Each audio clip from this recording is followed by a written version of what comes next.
2 ரயில் தண்டவாளங்கள் பக்கத்து பக்கத்துல இருக்குது. ஒரு தண்டவாளத்துல எப்பவுமே ரயில் வராது.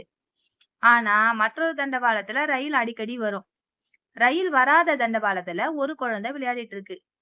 ரயில் வர தண்டவாளத்துல 10 குழந்தைங்க விளையாடிட்டு இருக்காங்க. அந்த நேரத்துல ரயிலும் வருது. தூரத்துல இத நாம பாக்குறோம்.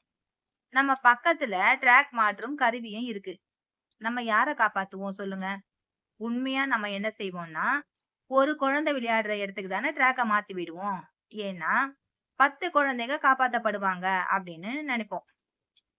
இன்றைய சமூகமும் இந்த மாதிரி தான் இருக்கு. ரயில் வரும் அப்படின்னு தெரிஞ்சு தவறு செய்யற குழந்தைகள் காப்பாற்றப்படுறாங்க. ஆனா ரயில் வராத இடத்துல யாருக்கும் தொந்தரவே தராம தவறே செய்யாத குழந்தைகள் தண்டனை பெறுகிறாங்க. இன்றைய சூழ்நிலையில் நம் வாழ்க்கையும் நம் நாடும் இப்படிதான் இருக்கு.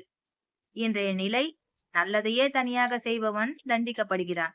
ஆனால் தவறையே கூட்டமாக செய்பவர்கள் தப்பித்துக் கொள்கிறார்கள். நான் சொன்னது சரியா தவறா?